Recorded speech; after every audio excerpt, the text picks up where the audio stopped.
Boom. Boom. Boom.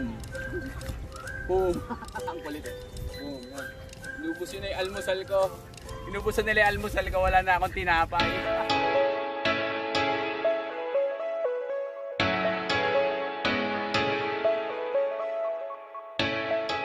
Good day everyone, it's Trey here and welcome back to our channel. Just recently we heard the good news that parks and malls have reopened, and I would like to invite all of you out there to join me walk around the parks and let's see what are those changes and guidelines in some parks and shopping malls. So before we go to the park, I decided to bring some old bread as a treat for the animals.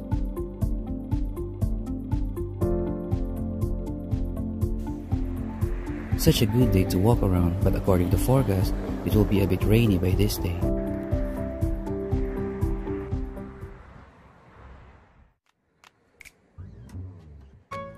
On a weekend basis, this park doesn't seem to be as quiet as like this.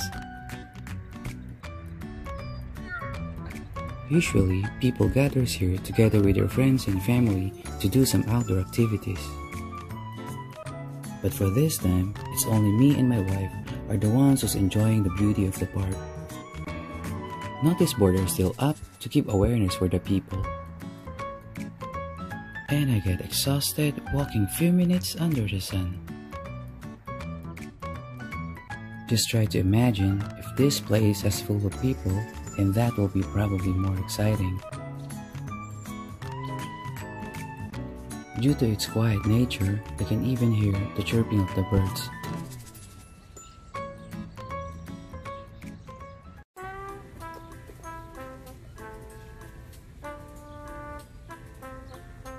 And there you go. Okay, just a little trivia. These are the mallard, a type of freshwater ducks, a kind of migratory birds that moves from country to country, such as central and southern United States, where lakes and ponds are ice-free throughout the year. So, magpapakain na tayo ng mga ducks dito. Ito yung pinakagusto kong part. Actually, yung pinao natin kanina, ito yung mga lumang tinapay sa ref namin. So, ito yung gagamitin natin pakain dun sa mga ducks. Quack, quack, quack! Quack, quack! Tagal dumating ng mga itik. Ito yung mga itik ko. Ayun, ang bilis. Naglalapitan na sila. Ayun. Pinakain din ng mga isda, oh. Siguro mas maraming itik sa hapon compare sa umaga. Kasi nung last time na nandito kami, somewhere around like 6 to 5 to 8 p.m. Talagang maraming mga ducks na naglalaro dito. So ayun, ngayon medyo umaga kasi mainit, kaya medyo nagtatago sila. Palapitin natin sila dito sa akin. Kaya palapitin natin sila dito sa akin. Talagang malapit sila. Come on guys. Actually siguro dapat pirasuhin ko na dapat lahat eh, para isang sabay-sabay na sila. Pirasuhin ko na dapat. Ayan. Okay, tingnan mo yung tinapay ko. Ayan. Woo! Ayan, sige! Kumain kayo! Hindi ako nagka-tinapay na. Ayan. Boom! Boom! Boom! Boom! Ang kulit eh. Boom! Ayan. Inubos yun na yung almusal ko. Inubusan nila yung almusal ko. Wala na akong tinapay. Ayan, sige. Nakakatuwa.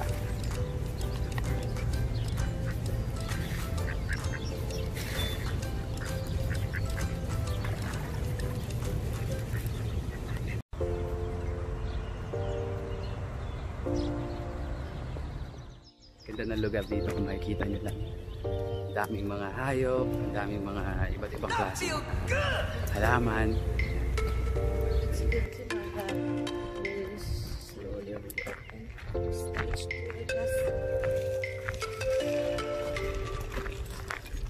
So here are salon are open too. Yeah.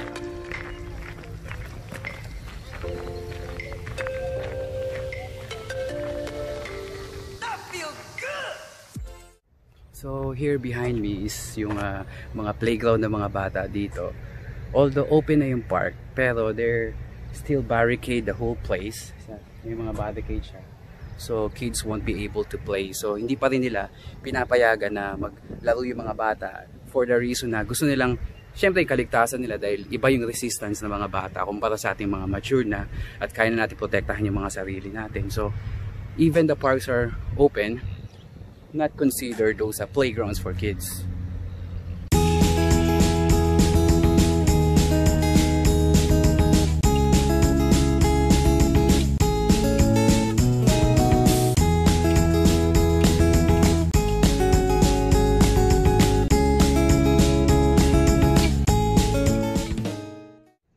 Bakanting-bakante yung lugar dito.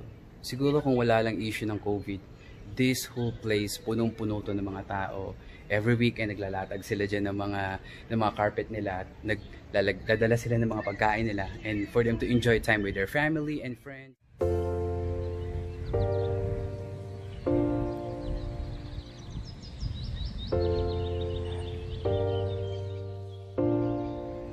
That feels good!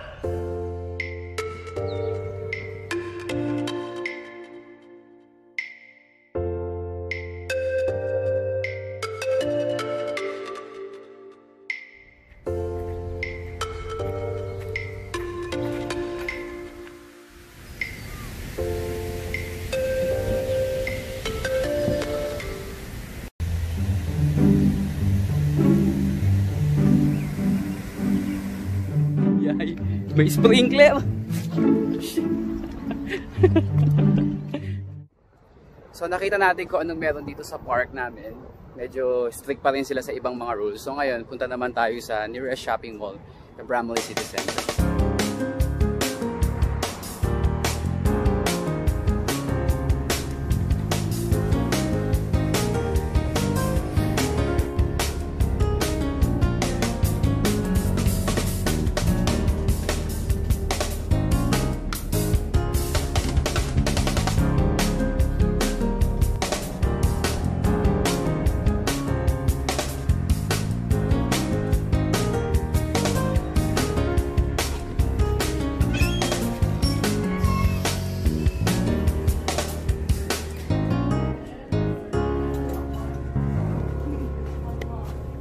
Squeeze in here.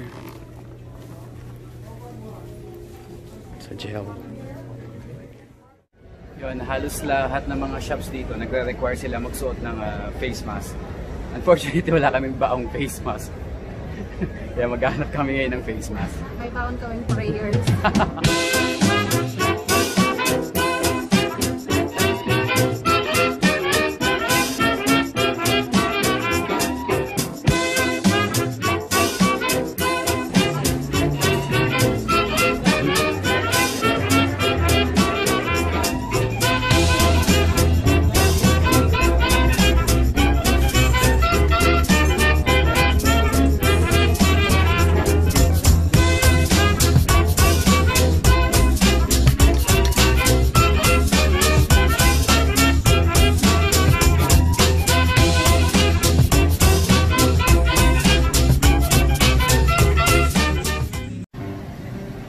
Currently, nandito tayo sa food court ng Bramley City Center and what I've seen from here is hindi pa open lahat ng food stalls dito. Although pwede ka mag-order, all of them are for takeouts lang. Hindi ka pwedeng mag-dine-in dito. As you can see, lahat ng mga upuan dito is naka-barricade pa. It is one way of them to protect us from COVID-19. Hindi pa naman kasi talaga totally settled nation.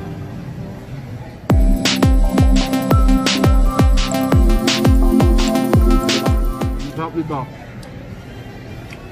highly recommended din ang soft ng tinapay nila at Charlie's, yeah, Philly steaks. Soft ng tinapay niya, tapos napaka-fresh ng vegetable niya at yung meat niya is so tender. Masarap. Your attention please, your attention please. This is just a reminder that the food court is only open for takeout. We ask that you kindly purchase your food and please continue shopping. Do not eat your food in the food courts. Once again, the food court is only open for takeout. Thank you.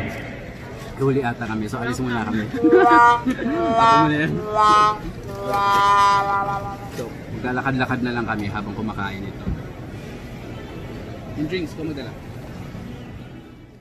Since security are catching, so naglakad-lakad na lang kami habang inuubos namin to.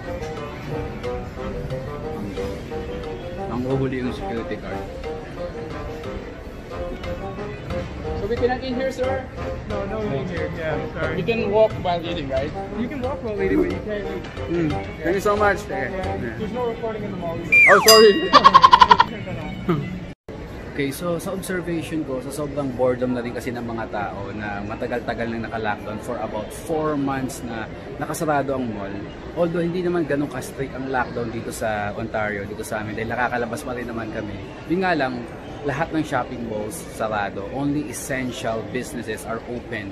Kasi yun lang ang kailangan natin. So hindi mo na rin talaga sila mapigilan na mag-stay na lang sa bahay. At sa panahon nito, hindi pa naman talaga ganun ka-safe talaga. Pero makikita nyo naman yung mga tao here and there, lakad, shopping, window shopping. They really wanted to spend time talaga, socializing pa rin. So, kanya-kanyang ingat na lang, ika nga naman, kanya-kanyang ilag na lang. So, wear your face mask as much as possible. If you can avoid crowd, try to do it. Okay, so behind me is the Eden Fashion, or also known as Top 10, one of the ladies' apparel here in Rambouillet City Center, and we will be having a short interview with the store manager Dalia on how they guys protect themselves from this pandemic, how they protect their customer as well. So come, sundan nyo ako sa loob. Okay. We're here now for you guys. Oh, we got protection in here. So together with me here is my friend as well, who's working here in Top 10, Amani.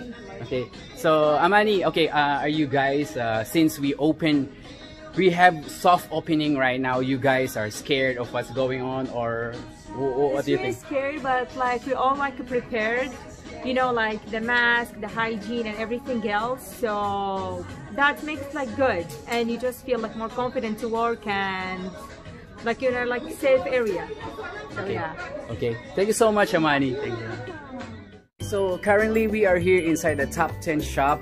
This is the manager, Miss Dalia. Okay, so we will be conducting a short interview with her on how they protect themselves from this pandemic as an employee and for the customers as well. So as you all know what's going on these days, so for us as employee in the store, we need to protect ourselves like with simple things, like for example, we need to put masks, we need to sanitize everything, so not trying rooms, so that's why it's more safe for us and we take care of our customers too. Okay, so next question, how you find the business going on right now, since we know that few people are coming into the shopping malls to do their shopping, even almost end of the month, people already have their salary, so let us know. Yeah, so for now, as everybody knows, like about the situation, there's some people they don't feel comfortable yet to go out and shop. So for us, for now, we're doing like okay, not like before, like you know, but just to let you know, everything in our store, it's like $10. Our shop name is Top 10, so please come shop from our store. Thank you. Okay, for the last question, what can you advise with our customers who comes here? Do they have to be afraid of what's going on, or they can just simply put their mask on and everything will be fine? Will that be like that? Yeah, exactly. Just to let you know, feel comfortable, go out, just put your mask on, keep your sanitizer with you, and come. We miss you all, guys. Okay, that's it. You heard it from the manager, Miss Dalia.